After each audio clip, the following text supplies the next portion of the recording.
Hello, I'm Dr. Brawley Wong. My pronouns are she, her. I'm a board certified family physician and I love gender and reproductive health care. Today, let's talk about the best practices in language and vocabulary when discussing gender and reproductive health care. I want to acknowledge that language is constantly changing and evolving, so these are best practices for summer 2024. Additionally, I encourage members of the LGBTQIA and gender diverse community to let us know in the comments below, what are your preferred terminology? That way we can learn and become more respectful together. Let's start with one of my favorite diagrams, the genderbread person.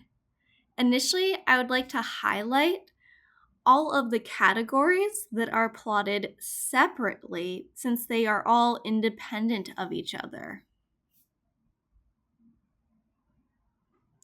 So we have gender identity, gender expression, anatomical sex, sex assigned at birth, as well as romantic and sexual attraction.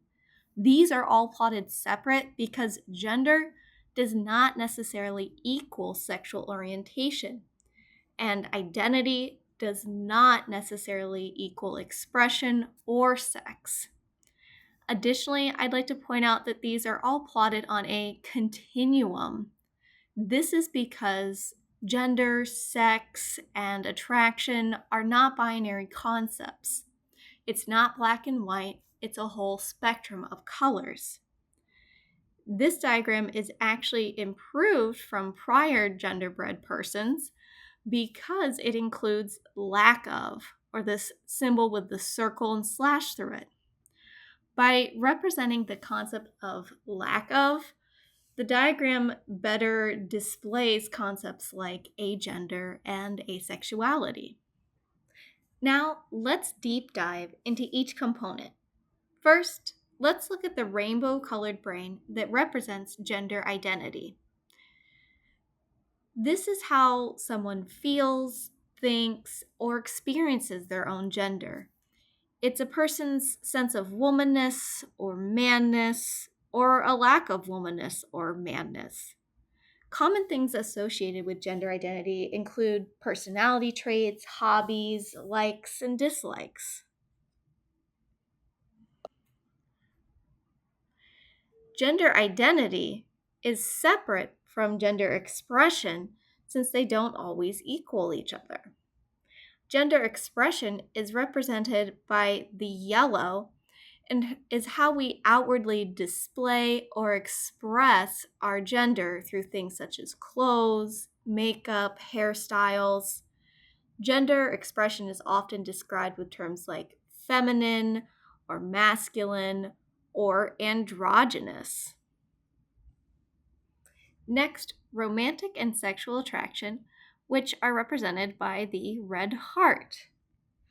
Sexual and romantic attraction are plotted separately to help better depict the continuum of asexuality. Let's look at an example to better understand this concept. One person who identifies as asexual may be plotted like this, with lack of sexual attraction to both men and women and lack of romantic attraction to both men and women. Whereas another person who is asexual might plot as lack of sexual attraction to men and women and lack of romantic attraction to men, but might be romantically attracted to women. Additionally, sexual and romantic attraction are depicted on spectrums or continuums. This helps better represent concepts like bisexuality. Let's take another look at an example. Someone who is bisexual might fall here and here on the sexual attraction, with both sexual attraction to men and women, maybe slightly more to women. Whereas someone who identifies as heterosexual or straight might be plotted more like this, with attraction to men and lack of any sexual attraction to women. Finally, Let's talk about sex, baby. But seriously, sex on this chart is represented by the blue and purple sex symbol. Let's start with sex assigned at birth, which is usually a dichotomous medical term of male or female that's assigned based on external genitalia observed at birth. This oftentimes is concurrent with chromosomes. For example, XX chromosomes are usually, but not always, expressed female, whereas XY chromosomes are usually expressed male at birth by external genitalia. Occasionally, if genitalia at birth is ambiguous, a person will be assigned intersex at birth. The original version of genderbread person focused on sex assigned at birth, but has now differentiated sex assigned at birth from anatomical sex. Anatomical sex is based on physical characteristics like chest tissue, hormone levels, and external genitalia. By differentiating anatomical sex from sex assigned at birth, we're acknowledging that anatomical sex can change over a lifetime through processes like gender affirmation. The genderbread person gave us the basics for gender diverse language. Now, let's get into the details of the terminology that I use in my gender affirmation practice. First, transgender and gender diverse. This is a term to describe the members of the many varied communities globally whose gender expression or identity does not align with the sex assigned to them at birth. Cisgender is actually a term coined by a biologist, Dana DeFossi, from organic chemistry concepts. So, in organic chemistry, when a molecule's atoms all align on the same direction, it is called cis. When a molecule's atoms go in different directions, it is called trans. In case you didn't like my YMCA moves, here's an actual scientific diagram of cis and trans. DeFossi was searching for a term to describe non-trans people that did not other the trans community. So she applied this concept to gender and got cisgender. Cisgender is when your gender identity and expression align with the sex assigned to you at birth. I've been saying sex assigned at birth a lot. What does that mean?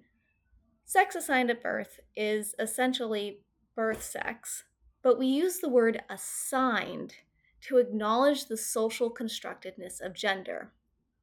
Essentially, what some doctor assigns your gender to be at birth based off of external genitalia is not absolute.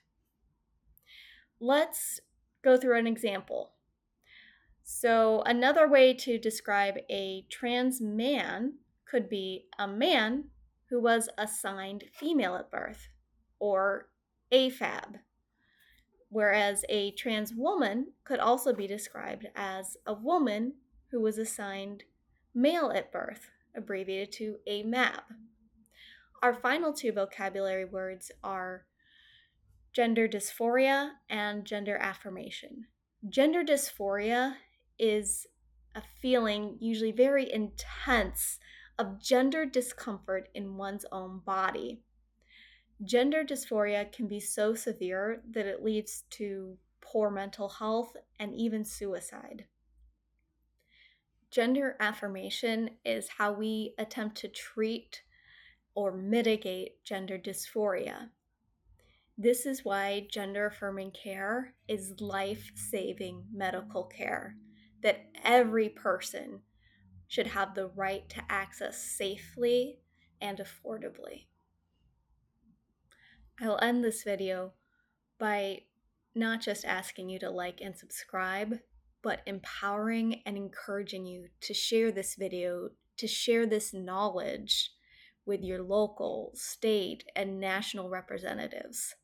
This is life-saving care that should be protected, not restricted by the government. Thank you, Zola.